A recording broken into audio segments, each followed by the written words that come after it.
Convido agora a Sua Excelência Deputada. Relatório Econômico e Financeiro do FNDES, com os seus subprodutos, naturalmente, o Mosbio, o Mosland e o Sustenta. Esta que era a questão da RENAM. Não era um relatório agronômico, não era um relatório nutricional ou de outra natureza. E sobre a pergunta da RENAM, absolutamente um redondo zero. Primeira vez que eu vejo o super-ministro numa camisa de forças. Estamos felizes por isso. Mas em relação à agricultura, é preciso ficar aqui muito bem claro. FNDES são 80% dos fundos são do Banco Mundial. É preciso percebermos qual é que é a lógica, qual é que é a agenda do Banco Mundial em relação à agricultura da África subsaariana. E isto é da cartilha da mais básica, quer dizer, não é a grande revelação dizer isto.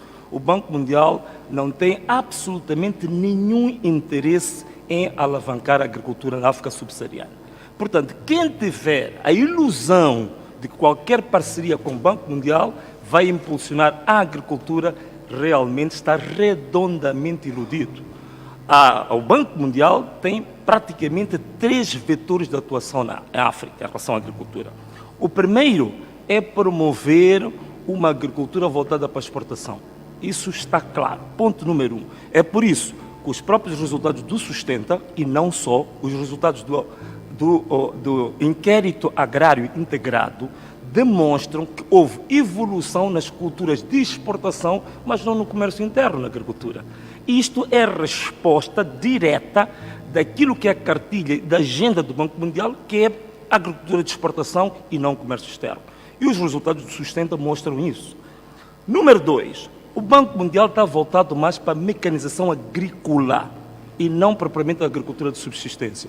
Por isso que os resultados do Sustenta mostram que o impacto que houve, tanto na produção como na produtividade, é mais nos passes e não nos passos, nos pequenos agricultores. Isto está claríssimo, todos os resultados mostram isso.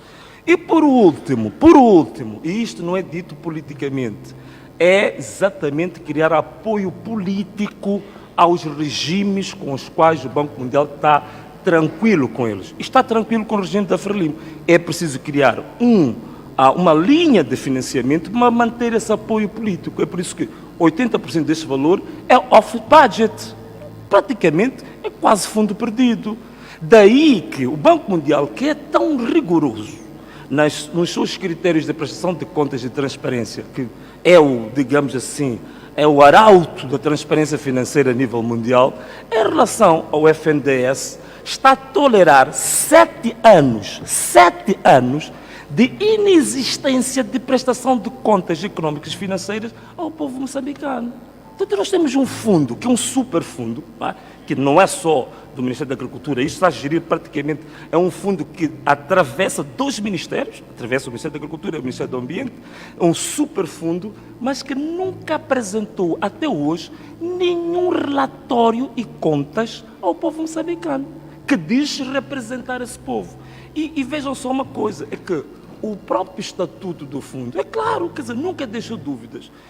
O decreto que criou o fundo, que é o decreto 6/2016, é muito claro em relação a esta questão da prestação de contas. Portanto, o artigo 15 diz claramente como é que se faz a gestão financeira e orçamental. Não vou aqui ler para não cansar as pessoas. O artigo 17 fala da fiscalização das contas. O artigo 18 fala da auditoria interna. E tudo isto tem que ser prestado anualmente. Está claro, desde 2016 isto está claro. Nunca o fizeram porque realmente há esta impunidade quase que doentia e patológica que existe nesse regime. Portanto, esta é a grande questão. Mas eu estava a dizer, em relação ao Banco Mundial, criar apoio político ao regime, está claro.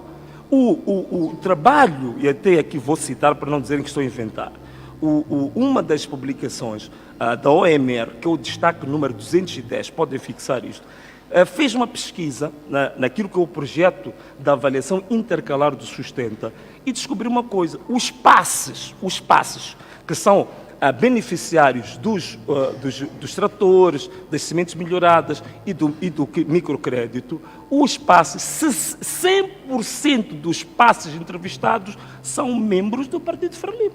Portanto, isso tudo conjuga em que os 3 vetores da atuação do Banco Mundial na África Subsaariana é justamente o que o Fundo Nacional de Desenvolvimento Sustentável está a fazer. Portanto, está a cumprir uma agenda subversiva do Banco Mundial em relação à agricultura em África, que é manter a agricultura estacionária, manter a agricultura no mínimo possível. E mais, criando isto, o apoio político, também criar aquilo com o intelectual, ainda estamos a conversar ontem, arranjou uma expressão muito boa, que é criar bases para uma crise de baixa intensidade. Portanto, esta questão é para quê? Justamente para evitar greves, para evitar levantamentos populacionais. Então, os tais passes que têm influência na população vão tendo esses fundos praticamente a custo zero, a fundo perdido, e vão criando baixa intensidade política e social. Portanto, queria deixar muito bem claro para toda a gente qual é o objetivo, qual é a agenda do Banco Mundial. Portanto, quando se vem falar do Banco Mundial, do jeito que se fala, é preciso saber que, na verdade, é cumprimento de uma agenda que visa a manutenção do subdesenvolvimento. Portanto, o Fundo Nacional de Desenvolvimento Sustentável é essa cartilha. Da mesma forma, é a mesma cartilha que nós temos no Banco Central. O Banco Central, o governador Zandamela, é o satélite do FMI. E todas as medidas que ele vai tomando é justamente a manutenção do subdesenvolvimento do país. É por isso que você tem reservas obrigatórias no Banco Central, 25% de reservas obrigatórias. Quer dizer, secar a liquidez no mercado, para quê? Para aumentar a taxa de juros, 30% de taxa de juros. O que é isto? Como é que um Banco Central está falido? Como é que fala um Banco Central? Então, tudo isto é um jogo, todo ele bem encadeado para a médio e longo prazo, arrastar e manter o país justamente no mesmo ciclo de pobreza, para não sair disso. Agora, em relação à questão central que nós colocamos, relativamente à prestação de contas, é realmente grave. Quer dizer, nós estamos a falar de mais ou menos cerca de 350 milhões de dólares. Né? A primeira fase do Sustenta, que era em 2 províncias de Nampula e Zambésia, de 40 milhões de dólares. Depois a segunda fase, cerca de 145 mil milhões de meticais, que representa 283 milhões de dólares. Somando tudo, é mais ou menos 350, 300 milhões de dólares, que é, digamos, o orçamento previsto para este projeto. Uma das coisas que tem que ser colocada aqui é que quem não deve, não teme. E eu digo uma coisa, se todos os anos o FNDES apresenta contas ao Banco Mundial, se todos os anos há auditoria administrativa, qual é o receio e o medo, depois da Assembleia apresentar estas perguntas, de trazer os relatórios de auditoria que são apresentados ao longo destes 7 anos? Qual é o problema disto? Se está-se à espera de dizer que agora está num processo de auditoria internacional para a certificação das contas que vai começar em 2023, quer dizer, eu acho que nós atingimos o ponto mais alto, digamos, do ridículo em matéria de gestão pública, não é? Então, também queria aqui referir a um assunto. A relação entre os produtores e o fundo é feita através dos chamados técnicos extensionistas.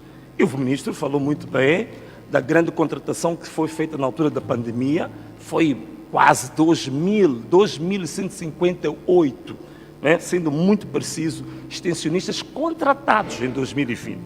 E é a base de sucesso do projeto do Sustenta. Mas a questão é, como é que está a questão dos extensionistas? Isto era muito importante nós vermos. Estes extensionistas, neste momento de que tanto se fala, aquilo é um barril de pólvora que nós temos. Os extensionistas, sobretudo os contratados, a partir de 2020, a situação está realmente caótica. Primeiro, a média de salários dos extensionistas de formação média anda aí por volta de 17 mil meticais. Estes extensionistas não descontam para a Segurança Social. Estes extensionistas, a partir de janeiro deste ano, não têm combustível. Aquelas motorizadas que se falam, eles têm que abastecer as motorizadas com combustível, com fundos próprios. Estes extensionistas têm cerca de 3 meses de atraso de salários. Estes extensionistas de que nós estamos a falar, quando têm acidentes com aquelas motas, não têm nenhum seguro de saúde, não têm assistência médica medicamentosa. E a minha pergunta é, como é que o Ministério está a receber relatórios diários de extensionistas que não têm condições de trabalho absolutamente nenhumas? Lógico, os relatórios são produzidos, são enviados e não correspondem exatamente ao que acontece no terreno. E esta deve ser a razão pela qual é apresentado aquele relatório sobre a nutrição, que mostra as 3 refeições para 90% da população, porque os extensionistas não fazem o trabalho, não têm condições de trabalho. Isto está provado, isto. E eles sabem muito bem disto. Portanto, o FAR, neste momento, o FAR, onde os extensionistas estão ligados à diretora-geral do FAR, até temos acompanhado screenshots, que quando eles colocam essas questões da diretora-geral do FAR, há insultos nos tais grupos do WhatsApp, são maltratados, há ameaças, é uma grande confusão, aquilo é uma coisa caótica. Portanto, uma coisa são estes relatórios que são nos apresentados de forma, com todo o marketing digital, parece tudo bonito, mas isto aqui é um barril de pólvora, é uma outra versão atualizada das dívidas ocultas. Quer dizer, temos 250 milhões de dólares que vão ficar como dívida do país, mas o país não conhece um único fornecedor. Qual é o problema de dizer quais são os fornecedores do FNDES? O problema é que, apresentando as contas, sabem que nós vamos descobrir qual é o clientelismo que existe no FNDES. É por isso que, por exemplo, em matéria de construção, são sempre as mesmas empresas. Em matéria de construção, Sogecoa, Grupo Visabeira, em matéria de comunicação é a Golo, em matéria de sementes é a Casa do Agricultor, e nós sabemos a quem que essas empresas estão ligadas. E as tais sementes de que falam, há um relatório que demonstra que as sementes, sobretudo em Nampula, eram sementes de baixíssima qualidade. O grau de germinação delas era abaixo de 50%. É uma desgraça isto. Então nós estamos a trazer uma dívida oculta, nós estamos a trazer o país, de novo, a ir ao precipício da dívida. E, no fundo, isto pura e simplesmente cria ineficiências no mercado. Não é possível ter um projeto como este, bem sucedido, quando o próprio Estado é ineficiente, totalmente ineficiente para isto. O setor empresarial do Estado, estamos há mais de 20 anos a pedir consolidação das contas das empresas públicas e participadas pelo Estado. Nunca apresentaram nem estão interessados. E o FNDES está na mesma linha. Portanto, a falta de transparência, nepotismo, promiscuidade, isto é que marca este fundo. Portanto, eu não sei, eu penso que depois desta apresentação, o povo moçambicano devia se calhar chorar, né? Em vez de bater palmas a este tipo de situações tristes que nós temos visto. Portanto, mas não disse, muito obrigado. Colega